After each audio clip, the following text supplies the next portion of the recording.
En mai 2013, le gouvernement togolais promulguait la loi portant aide juridictionnelle en terre togolaise.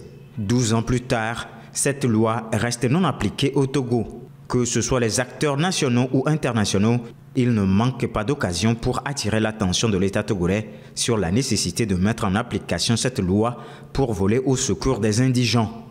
Le Conseil des droits de l'homme des Nations Unies n'a cessé de le répéter aux représentants du Togo lors des examens périodiques universels de mettre en application cette loi avec l'adoption de ces mesures d'application.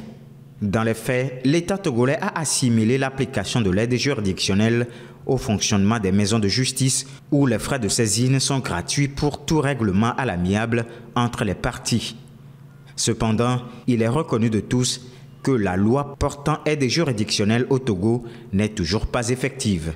Aux dernières nouvelles, l'État togolais entend réviser cette loi. Il compte conférer la gestion de la mise en œuvre de la loi portant aide juridictionnelle au ministère de la Justice et de la Législation. L'ancien texte, quant à lui, remettait cette mise en œuvre entre les mains du barreau. Cette révision vise à consacrer la gestion de la mise en œuvre au ministère de la Justice et de la Législation parce que la fonction du barreau est libérale. L'aide juridictionnelle est une aide financière totale ou partielle accordée par l'État pour une procédure devant une juridiction. Peuvent en bénéficier les personnes aux ressources insuffisantes ou des personnes jugées indigentes. L'éducation au Togo continue de faire des avancées significatives. Entre 2020 et 2024, le pays a enregistré une nette progression des taux d'achèvement, aussi bien au primaire qu'au secondaire, avec des résultats particulièrement encourageants pour les filles. Selon les données, le pourcentage des élèves qui terminent avec succès les programmes d'études au primaire est passé de 87% en 2020 à 94,6% en 2024, soit une augmentation de près de 8 points de pourcentage en 4 ans. Cette progression reflète l'impact des réformes éducatives entreprises, notamment la gratuité des frais scolaires pour le primaire et la mise en place de programmes d'appui spécifiques destinés aux zones rurales et défavorisées. Au niveau secondaire, les avancées sont également notables. Le taux d'achèvement est passé de 51,7% en 2020 à 61,4% en 2024, confirmant l'importance des initiatives visant à améliorer l'accès et la qualité de l'enseignement post-primaire.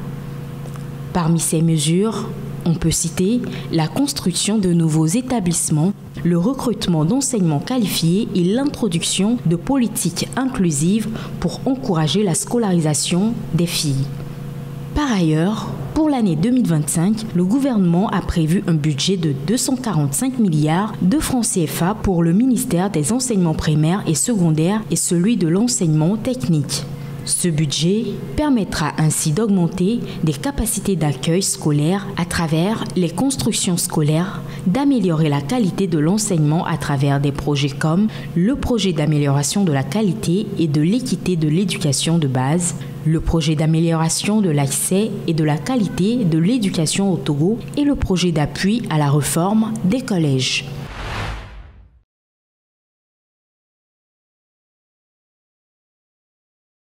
Le phénomène de grossesse chez les adolescents persiste sur le plan national, surtout dans les milieux ruraux. Chaque année, environ 21 millions de jeunes filles adolescentes âgées de 15 à 19 ans tombent enceintes, mettant au monde près de 12 millions d'enfants. Notons que certaines régions ont encore des taux très élevés dans ce phénomène de grossesse précoce chez les adolescents comme l'Afrique subsaharienne et l'Amérique latine. Force est de constater que ces adolescentes qui tombent enceintes finissent mal parfois après l'accouchement. Leurs études deviennent bafouées puisqu'une fois enceintes, elles ont du mal à se prendre en charge. Parfois, elles rencontrent des complications sanitaires lors de la grossesse et de l'accouchement. Et le pire, elles sont parfois chassées de la maison. Dans certaines sociétés, la pauvreté, la pression sociale, culturelle et parentale incite les adolescentes à se marier très tôt, laissant place aux abus sexuels dans certaines localités. Ces abus sont souvent enracinés dans les inégalités entre les sexes, perpétuant un cercle vicieux de vulnérabilité et de précarité Il est nécessaire de renforcer les programmes d'éducation sexuelle pour pouvoir informer les adolescents sur la santé sexuelle et reproductive et faire comprendre aux parents que ce ne sont pas des sujets tabous. L'Organisation mondiale de la santé OMS continue de fournir des efforts pour lutter contre la pratique, mais notons que la grossesse chez les adolescents est toujours considérée comme une fatalité. Le Togo fait face à une nouvelle menace de délestage en raison des travaux de maintenance sur le gazoduc ouest africain annoncés par la West African Gas Pipeline Company. Ces opérations, prévues du 5 février au 2 mars 2025, entraîneront une suspension temporaire de l'acheminement du gaz naturel en provenance du Nigeria, principal fournisseur du pays. Une situation qui pourrait affecter la production électrique nationale, notamment la centrale thermique de Lomé, fortement dépendante de cette ressource. Anticipant les risques de perturbation, la compagnie énergie électrique du Togo CET a annoncé des mesures pour limiter l'impact de cette suspension. Parmi elles, le recours au combustible liquide pour alimenter les centrales thermiques, l'importation de 35 MW supplémentaires d'électricité et l'accélération de la mise en service d'une turbine de 25 MW en cours d'installation destinée à renforcer la capacité de production nationale.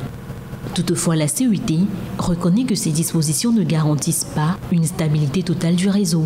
Une perturbation imprévue sur une source d'approvisionnement pourrait entraîner des coupures temporaires nécessitant des ajustements pour équilibrer la distribution de l'électricité sur le territoire. Si ces efforts visent à atténuer les conséquences des travaux, la question de la résilience énergétique du pays reste posée. Cette situation met en lumière la dépendance du Togo aux importations de gaz et la nécessité d'explorer des alternatives pour assurer une production électrique durable et stable.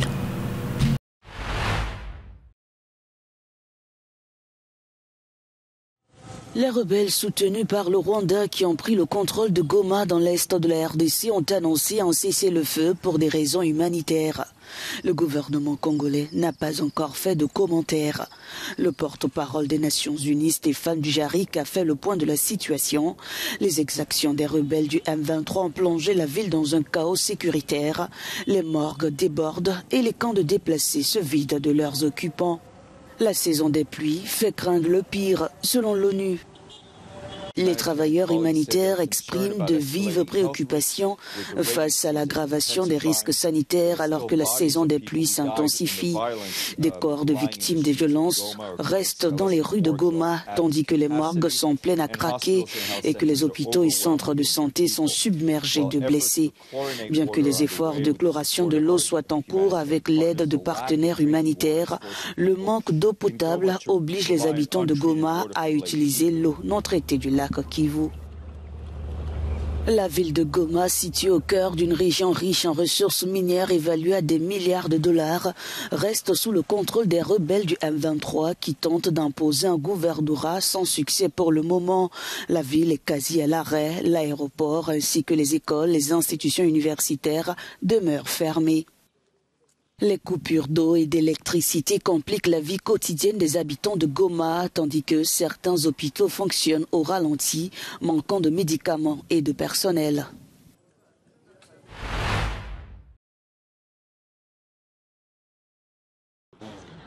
Goma, sous la coupe des rebelles du M23, l'EAC et la SADC enclenchent le volet diplomatique. Ce samedi à Dar es Salaam, plusieurs chefs d'État de ces deux organisations devraient tenter de trouver une issue à cette crise qui endeuille l'Est du Congo depuis des décennies. À en croire le président William Ruto, initiateur de cette rencontre avec son homologue Emerson Mnangagwa, Paul Kagame, président du Rwanda et soutien du M23, ainsi que Félix Tshisekedi participeront à ce sommet extraordinaire. Les attentes de cette rencontre sont multiples pour les populations de Goma et des autres villes de l'Est qui espèrent un retrait du M23 et la fin des exactions. Pour les plus sceptiques, la crise s'enlise et les différentes offensives diplomatiques n'ont pas apporté gain de cause.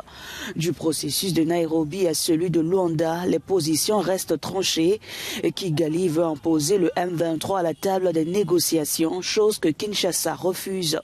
L'échec de la signature de l'accord de paix du 15 décembre dernier a débouché sur cette crise actuelle.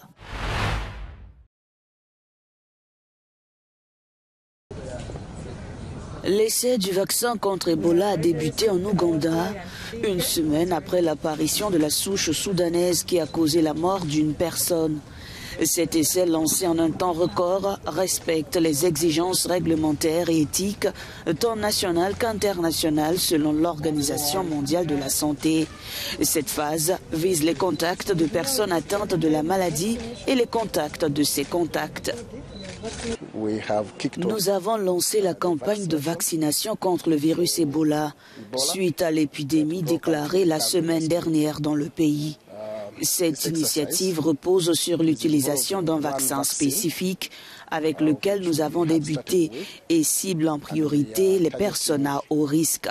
Il s'agit principalement des individus ayant été en contact avec des cas confirmés. D'après le ministère ougandais de la Santé, au moins 234 contacts ont été identifiés dans le cadre de cette épidémie. Au total, 2000 doses de ce vaccin test contre la maladie à virus Ebola-Soudan seront administrées à travers le pays. La seule inconnue demeure le nom du fabricant du vaccin qui reste secret. L'Organisation mondiale de la santé joue un rôle clé dans la lutte contre cette épidémie en collaboration avec le ministère de la Santé qui dirige les opérations.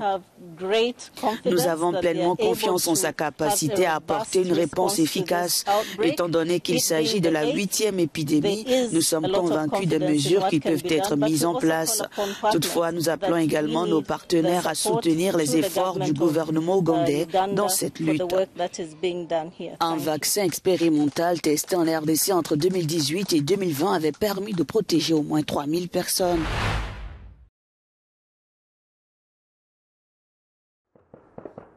En Haïti, les attaques de gangs se propagent aux quartiers habités par l'élite du pays. Cette semaine, des personnes lourdement armées ont attaqué Kenskoff, un faubourg de la capitale Port-au-Prince, jusque-là épargné par la criminalité. La police a sollicité de l'aide pour repousser l'assaut qui a fait au moins 40 morts. Les victimes incluent des pasteurs, des enseignants et des enfants. Le bilan pourrait être plus élevé étant donné que les autorités n'ont pas encore pu accéder à certaines zones du quartier qui abritent plusieurs personnalités politiques et chefs d'entreprise. De nombreuses victimes sont des travailleurs issus de la classe populaire qui cultivent des terres dans la banlieue située dans les contreforts d'une chaîne de montagnes. Les gangs contrôlent déjà 85% de Port-au-Prince et le secrétaire général des Nations Unies a averti le mois dernier qu'il pourrait s'emparer de la capitale.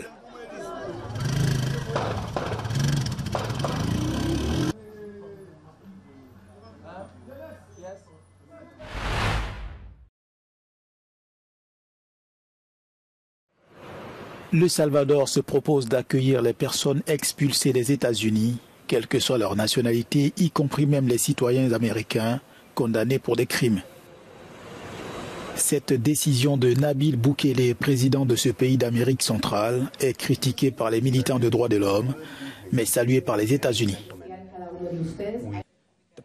Le président, dans un acte d'amitié extraordinaire envers notre pays, conscient des défis auxquels nous sommes confrontés aux États-Unis, a accepté l'accord migratoire le plus inédit et extraordinaire au monde. Au nom du mouvement national Jour sans immigrés, des manifestations ont éclaté dans les centres-villes de Los Angeles et de Phoenix contre les plans de déportation massive du président Donald Trump. Des rassemblements de protestation ont également été constatés dans la région de Santa Ana. La police a évoqué un rassemblement illégal, demandant l'évacuation des lieux.